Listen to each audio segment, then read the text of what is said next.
Bienvenue dans cette nouvelle édition du 12-15. Au sommaire, le Premier ministre malien Moussa Mara a démissionné ce jeudi 8 janvier après avoir passé 10 mois à la tête du gouvernement.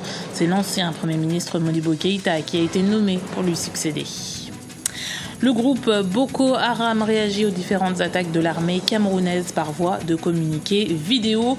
Le leader du groupe s'en prend au président Paul Biya dans un document filmé d'une quinzaine de minutes. Dakar veut passer à l'ère du numérique, nominée comme ville créative par l'UNESCO, l'organisme des Nations Unies en charge de la culture. La capitale sénégalaise compte installer plusieurs industries à la pointe de la technologie. Au Mali, il était vivement contesté depuis plusieurs semaines. Le Premier ministre Moussa Mara a présenté sa démission ce jeudi au président Ibrahim Boubacar Keïta. Démission aussitôt acceptée. L'ancien chef du gouvernement était pointé du doigt pour son déplacement dans le nord du pays. Une visite qui avait déclenché des affrontements entre l'armée et les groupes rebelles qui s'étaient soldés par des dizaines de morts. C'est Modibo Keïta, ancien Premier ministre du président Alpha Oumar Konaré en 2002, qui reprend le poste laissé vacant. Un choix que nous explique Tiambel Guiamba. Effectivement, vous avez là été choisi comme nouveau Premier ministre du Mali, mais il était médiateur désigné par le président de la République pour représenter les intérêts du Mali et défendre, coordonner tout ce travail-là sur le terrain avec l'équipe gouvernementale et les autres. Il est l'homme choisi le mieux placé, en tout cas, dans ce contexte-là, par ses talents de médiateur, par son expérience, ancien Premier ministre, plusieurs fois ministre, et il a été ministre sous Moussa Traoré, Premier ministre sous Alpha Omar Konaré, et là, ministre, chef de mission dans ce cadre-là, dans le cadre de la réconciliation, il était l'homme le mieux placé par rapport à son bagage, par rapport à son charisme, par rapport à sa maîtrise de l'administration malienne, pour pouvoir rassembler, recoller tous ces morceaux. Maintenant, est-ce qu'il aura la main libre? Est-ce qu'il va travailler en symbiose avec le président de la République, avec l'opposition? C'est le prochain défi qui est à suivre avec déjà le premier test, c'est la constitution de cette nouvelle équipe gouvernementale. Le chef du groupe terroriste Boko Haram a récemment refait parler de lui. Aboubacar Shekau apparaît dans une vidéo de 17 minutes postée sur Internet. Il y profère ouvertement des menaces envers le président camerounais Paul Biya. Le résumé de Anne-Marie Diaz-Borges. Le bras de fer entre Boko Haram et les autorités camerounaises continue. Dans une vidéo postée le 5 janvier sur YouTube, Aboubacar Shekau, le leader présumé de Boko Haram, menace le président Paul Biya de mener contre son pays des attaques aussi violentes que celles menées par le groupe islamiste au Nigeria. Les déclarations de Boko Haram surviennent alors que les combats s'intensifient dans l'extrême nord du Cameroun entre les djihadistes et l'armée camerounaise. La menace de Boko Haram aujourd'hui contre le président Paul Biya et le Cameroun est une sorte justement d'avertissement pour Boko Haram de déstabiliser le nord du Cameroun. Sauf que je crois que Boko Haram se surestime par rapport à la capacité camerounaise de riposte. Le Cameroun a des troupes spéciales qui sont capables de franchir la frontière. Il y a une aviation qui peut frapper les bases arrières de Boko Haram. Le dispositif de sécurité du Cameroun est déjà prêt pour pouvoir frapper Boko Haram quand il le faut. Depuis le début de l'année, Boko Haram s'est attaqué à un minibus roulant sur l'axe de Mora et Waza, faisant une dizaine de victimes, ainsi qu'au village de Maoula, une localité située à environ 4 km de la frontière avec le Nigeria. Face à ces multiples attaques, Yaoundé se dit déterminé à vaincre la menace islamiste. Le président Paul Biya avait notamment réitéré lors du sommet consacré à la sécurité au Nigeria, qui s'était tenu en mai dernier à Paris, l'engagement du Cameroun à lutter contre l'avancée des djihadistes dans la région. Nous sommes ici pour affirmer notre solidarité et notre détermination à lutter vigoureusement contre le Boko Haram. Le problème Boko Haram a cessé d'être uniquement un problème nigérian. Il est devenu un problème régional, sinon continental. Nous sommes ici pour déclarer la guerre au Boko Haram. Les autorités camerounaises ont envoyé 7000 soldats ainsi que des blindés dans l'extrême nord du Cameroun, où une nouvelle région militaire interarmée a vu le jour.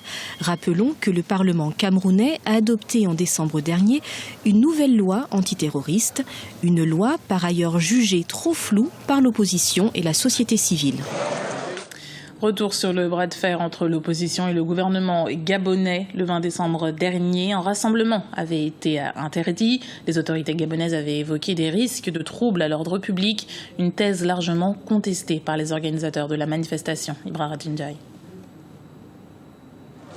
Le nombre de victimes de la manifestation interdite du 20 décembre dernier au Gabon fait débat.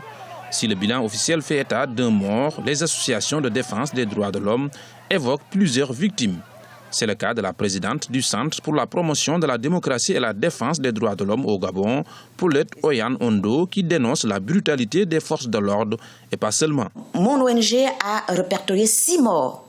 Ça ne veut pas dire qu'il y a eu que 6 morts, mais ça c'est les 6 morts que mon ONG a vus. Ils tuaient et ils prenaient le corps avec eux. Le seul corps dont on parle, c'est le corps que la population a arraché entre les mains des forces de l'ordre. Quant à la question du respect des droits de l'homme dans le pays, l'avocate est catégorique. Pour elle, le Gabon ne permet pas à ses citoyens la liberté fondamentale de manifester. Vous vous rendez compte comment on peut venir dire qu'une manifestation, c'est-à-dire que le droit de manifester qui est une liberté publique, quel que soit le motif, on ne peut pas interdire l'exercice d'une liberté publique. Qu'est-ce qu'on fait dans un État organisé ? On laisse les gens manifester, mais ces gens-là doivent préalablement saisir les autorités. Non pas pour demander une autorisation, mais pour dire nous avons l'intention de manifester. Voilà notre lieu de manifestation et voilà si c'est une marche, notre marche va faire tel itinéraire. Et le gouvernement a le droit non seulement d'encadrer, mais de protéger pour éviter les débordements et même pour éviter quelquefois les provocations. La présidentielle est prévue en 2016 au Gabon sur fond de bras de fer entre le parti au pouvoir, le PDG, le Parti démocratique gabonais du président Ali Bongo Ondimba et l'opposition. En Égypte, le verdict du procès de l'ancien président Mohamed Morsi sera rendu le 21 avril 2015. Le premier chef d'État égyptien élu démocratiquement est accusé d'être responsable, au même titre que 14 autres dirigeants des frères musulmans, de la mort de 10 manifestants le 5 décembre 2012 devant le palais présidentiel. Des affrontements avaient éclaté ce jour-là après que le président ait fait paraître un décret qui étendait ses pouvoirs. La date du verdict est à elle seule révélatrice de la tension politique que génère ce procès, comme nous l'explique Mohamed Abdelazim, notre analyste politique. En Égypte, la sensibilité de la question fait que la Cour prend vraiment son temps. Et lorsqu'il juge, il y a des jugements qui sont pris à la va-vite, donc il y a sans avocat, sans rien. Le juge peut juger le cas, mais lorsqu'il y a un litige, notamment un litige politique, à ce niveau-là, les choses ne se mesurent pas par la même chose. C'est bien dit, deux poids, deux mesures. Mais là, de ce point de vue-là, Moubarak et Morsi, c'est quand même deux figures emblématiques. L'un représente l'armée, un ancien général, mais aussi le pouvoir. Donc la justice ne pouvait pas humilier une figure de cette nature. La Cour s'est désistée 2 ou 3 fois pour dire que je ne suis pas apte, que je ne peux pas le faire, et ainsi de suite. Même principe court aussi pour Morsi, parce que juger quelqu'un comme ça à la vitesse, il y aura des millions dans la rue, des conséquences sur le plan politique et social assez graves. Du coup, la Cour, lorsqu'il prend son temps, elle donne donc à la société de se préparer en gros à un jugement possible, mais lorsque le jugement, s'il va dans le sens du jugement, c'est OK, même si dans le sens de la libération et l'acquittement, cela aussi peut se faire. Donc c'est en fond jouer un petit peu le facteur temps. Le maire de Dakar, Khalifa Sall, annonce 2 grands projets pour 2015. Pour son prochain mandat de 5 ans, il compte faire de la capitale sénégalaise un véritable hub de l'industrie numérique. Il s'est par exemple engagé à fournir les élèves de l'élémentaire en tablettes. Reportage de notre correspondant Aladjine Ndiaye. Faire de Dakar une ville d'entreprise, tel est l'objectif du maire de la ville.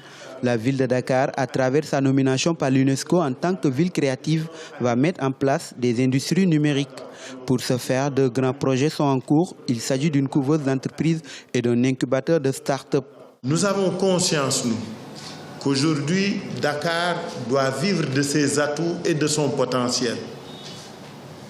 Le premier atout de Dakar, ce sont ses ressources humaines, c'est sa jeunesse. Le deuxième atout dont nous disposons, c'est la position de Dakar dans le monde. C'est le rôle que Dakar s'assigne pour apporter sa part dans la mondialisation. Les cibles sur lesquelles la ville compte agir dans le domaine du numérique sont surtout les acteurs culturels ainsi que les élèves. Ces derniers seront dotés de tablettes numériques. Nous avons décidé de faire en sorte que les tablettes numériques pour tous les élèves du primaire de l'école de Dakar deviennent une réalité. C'est-à-dire que si nous réussissons cette insertion, les élèves et les parents n'auront plus besoin d'acheter des livres. Parce que les livres, ce sont des applications intégrées dans la tablette. Les parents n'auront plus besoin d'acheter des cahiers. Parce que les cahiers seront intégrés, les écritures seront intégrées dans la tablette. C'est ce qui se fait dans beaucoup de villes qui se mettent au diapason. Le taux d'analphabétisme reste élevé au Sénégal, mais l'usage des outils numériques a connu un véritable essor. Sur les téléphones portables, ordinateurs, avec des modems USB, les consommateurs sénégalais ont désormais accès à l'outil Internet et ses services dérivés. C'était le journal de la rédaction. Merci de l'avoir suivi. Retrouvez dans un instant une nouvelle édition du 12-15 sur Africa 24.